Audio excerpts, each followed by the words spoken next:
had to put a name to the conspiracy that's come down to us through the ages, that some call the Illuminati, some other people call it other things. But I think if you boil it down to its purest, simplest form, you would identify it essentially as Freemasonry. Now that might surprise some of you, but understand that Masonry has been around a long, long time. It may not have always been called Freemasonry, but Masons itself brag about the fact that their first Mason was Tubal-Cain.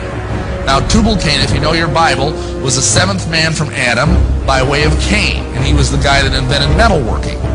And he is supposedly the first Mason. Now that's pretty far back to start a conspiracy. Then of course you have the flood. After the flood, the Masons say that the first Mason was Nimrod. Now of course we all know who Nimrod was. He's the guy that helped build the Tower of Babel. That's pretty good Masonry. He was the person who basically had the idea for a one world government. He wanted to start a United Nations. He had all these great ideas, you know, one world government, all this kind of stuff, new world order. And God had other ideas. And God came down and he cast confusion and changed the languages of the people. So they went and scattered abroad on the earth. That basically tells us what God thinks about the United Nations. This caused the conspiracy to go underground. And for centuries it existed in various forms. And if you look in the books, the literature of Masonry, you will find that Masonry says it is the direct linear descendant from the ancient mystery religions, from the ancient fertility cults. Now what does that mean? That sounds sort of exciting and mysterious and exotic.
القارة الأمريكية يعني اكتشفت عند وصول كولومبوس إليها سنة 1492 وظلت يعني سنوات طويلة غير يعني مستعمرة من الأوروبيين. والحقيقة أن يعني الفضل في استيطان القارة الأمريكية يعود ليس إلى الحكومات الأوروبية. يعني فكرة استيطان القارة الأمريكية البكر فكرة نبتت في ذهن الحركات السرية، وهي التي تتولى تطبيقها في الفعل. وكانت فلسفة طبعا الماسونية والحركات السرية التي هي جسم كبير متشعب في أوروبا وفي تاريخ الغرب يعني وفي حالة صراع مستديم مع سلطاته ومع القوى العقائدية والتاريخية والملكية فيه. كانت فكرة هذه الحركات أن القارة الأمريكية أرض بكر وخالية من العوائق، فليس فيها سلطات وليس لها تاريخ وليس فيها عقائد وليس هناك حواجز تحول بين من يسيطر عليها وبين أن يشكل مجتمعا جديدا بأفكاره هو وبأهدافه هو ولغاياته هو، وأن يسير هذا المجتمع أو هذا العالم الذي سوف يتكون إلى حيث يريد. فيعني يختصر ذلك عبارة يعني تشير في الأدبيات الماسونية هي أنهم فطنوا إلى أن القارة الأمريكية هي التي ستحسم مصير العالم. من يسيطر على هذه الأرض البكر ويتمكن من إقامة عالم فيها بقواعده وقانونه ولغاياته هو الذي سيتمكن مع الوقت من السير بالعالم إلى ما يريد. فطبعا لا نريد الاستطراد في كلام نظري، لكن نقول تاريخيا ان اول عملية استيطان للقارة الأمريكية كانت سنة 1587. هذه المحاولة رائدة والتي هي أول عملية استيطان تاريخية للقارة الأمريكية الذي قام بها وهو السير والتر ريد، كان أحد كبار أعضاء حركة الروزيكروشن، وهذه الحركة هي توأم الماسونية ولكنها أكثر منها انغلاقا وأكثر سرية وهكذا. We have before us the opportunity to forge for ourselves and for future generations a new world order, a world where the rule of law, not the law of the jungle, governs the conduct of nations. When we are successful, and we will be, we have a real chance at this new world order. Satan does have plans for a one-world government, and you have to control the money. Illuminized Masonic symbolism is all over America. On the back of the dollar bill on the left-hand side above the pyramid it says Annuit Coeptus, which means our enterprise is now a success, or a crowned success. So what enterprise does it mean? Well, Novus Ordo Seclorum near the bottom, Novus meaning new, Ordo is order, Seclorum is where we get our word secular, meaning the world. So it means new order of the world, simply new world order. So what it's saying is the new world order is now a crowned success. This was put on the dollar bill in 1934. 1934 is when the Federal Reserve took total control of the United States monetary system. The Fed is essentially controlled by two Illuminati bloodlines, the Rothschilds and the Rockefellers. President Franklin D. Roosevelt, a 32nd degree Scottish Rite Mason, placed the seal on the dollar bill. Roosevelt was also in the Order of the Nobles of a mystic shrine known for its satanic rituals. The pyramid has 13 steps. In fact, the number 13 is on the bill everywhere.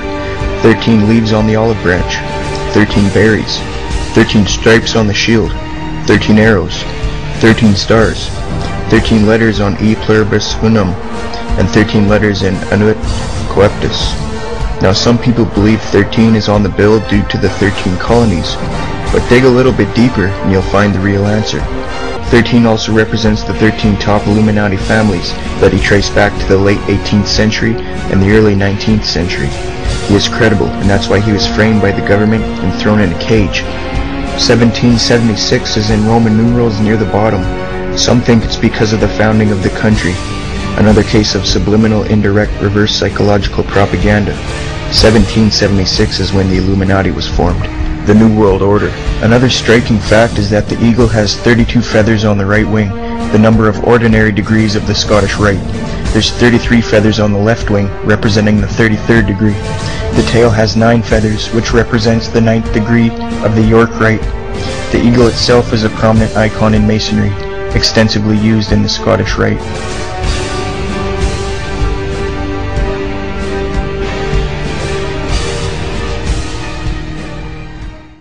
Many of the United States presidents have blood relations with each other. The Bush lineage has blood ties to a great number of former presidents. George Washington, Millard Fillmore, Franklin Pierce, Abraham Lincoln, Ulysses Grant, Rutherford Hayes, James Garfield, Grover Cleveland, Teddy Roosevelt, William Taft, Calvin Coolidge, Herbert Hoover, Franklin Roosevelt, Richard Nixon, and Gerald Ford. Barion points out in his work that Bush is closely related to every European monarch on and off the throne, and has kinship with every member of Britain's royal family. Bush's family tree can be documented as far back as the early 15th century. He has a direct descent from Henry III and from Henry VIII's sister Mary Tudor. He is also descended from Charles II of England. And we also find that George W. Bush is a direct descendant of Godfrey de Bouillon. Godfrey was the first king of Jerusalem after he recaptured it from the Saracens, which was the name for the Islamic faith during the Middle Ages.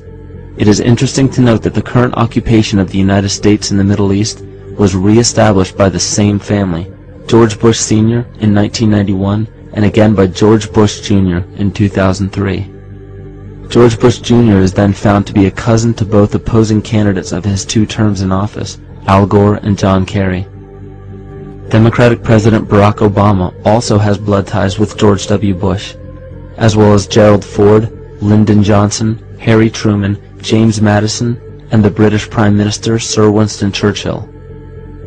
On the opposing side of the 2008 presidential ballot, John McCain is descended from Robert the Bruce, King William I of Scotland, and also Godfrey the Bullion. In either of those first two books, though, who knew you and Dick Cheney cousins? You know, listen, I don't think I'm going to family reunion. I don't know how I'll be greeted. We all know his father, but what about his cousins? A heartbeat away from the presidency is actually a blood relation. He's President Bush's 9th cousin once removed. Cheney's cousin Barack Obama is also Bush's 11th cousin. President Lincoln was President Bush's 7th cousin 5 times removed. And Bush shared more than just a ballot with John Kerry. That's right, they're 9th cousins twice removed. Trace the family tree far enough, and you get Madonna, Celine Dion, and Tom Hanks. Christine, you've heard the adage politics makes strange bedfellows. Apparently politics also makes for strange relations. Thanks to the New England Historic Genealogical Society, we now know the presidential candidates are related to a host of famous and historic figures. In this primary campaign. I opposed this war in 2002. But do you know their relatives? Obama is distantly related to 6 presidents: George W. and George H.W. Bush, Gerald Ford, Lyndon Johnson, Harry S. Truman, and James Madison. Obama's family tree also includes Sir Winston Churchill and Civil War General Robert E. Lee. Thank you all. Thank you. She's also related to beatnik author Jack Kerouac and the wife of Prince Charles of England. John McCain's ancestry was more difficult to trace, but it's known he's the 6th cousin of First Lady Laura Bush.